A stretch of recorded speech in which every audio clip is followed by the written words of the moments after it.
शादी में 7 फेरे ही क्यों लिए जाते हैं? शादी एक पवित्र बंधन है और जब बात भारत की जाए तो यहाँ इस पति पत्नी के पवित्र रिश्ते को बहुत अनमोल माना जाता है। हिंदू धर्म के 16 संस्कारों में विवाह संस्कार को बहुत महत्वपूर्ण बताया जाता है।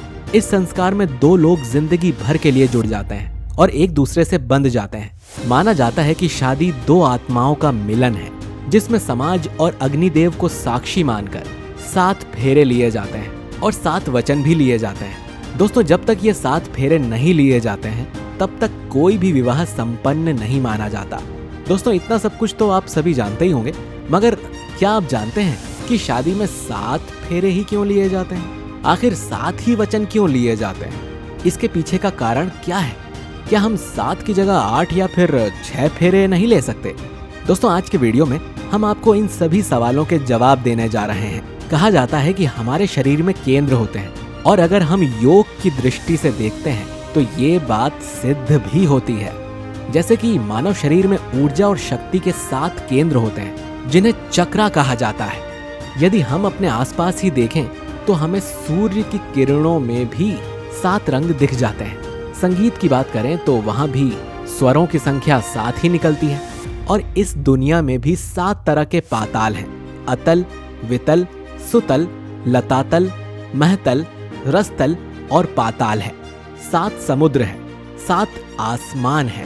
प्रमुख पदार्थ भी 7 ही हैं। गोरोचन, चंदन, स्वर्ण, शंख, मृदुल, दर्पण और मणि, जो कि शद माने जाते हैं। और हर एक मानव के लिए जिन्हें भगवान को पूजनीय माना गया है वो भी 7 ही हैं।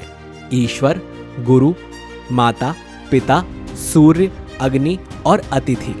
दोस्तों, ये सब कुछ कहने का अर्थ ये है कि इस संसार में 7 अंक का बहुत महत्व है।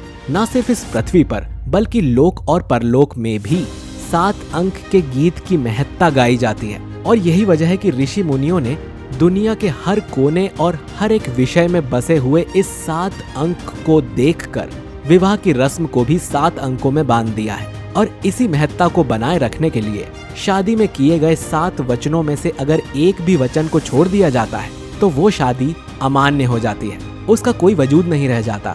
दोस्तों, इन 7 अंकों में निरंतर बसे संसार में हेर फेर करने से सब कुछ नष्ट हो सकता है। इसीलिए शादी में भी केवल 7 ही फेरों का नियम बनाया गया है। इसे हम ना बढ़ाकर 8 कर सकते हैं और ना ही घटाकर 6 कर सकते हैं, क्योंकि ये हमारे द्वारा नहीं बल्कि सृष्टि की रचना करने वाले द्वारा ही बनाया गया है। इन 7 फेरों में पहला फेर भोजन व्यवस्था के लिए किया जाता है, जिसमें कन्या वर से कहती है कि यदि उनके पति कभी तीर्थ यात्रा पर गए तो पत्नी को भी साथ लेकर जाना।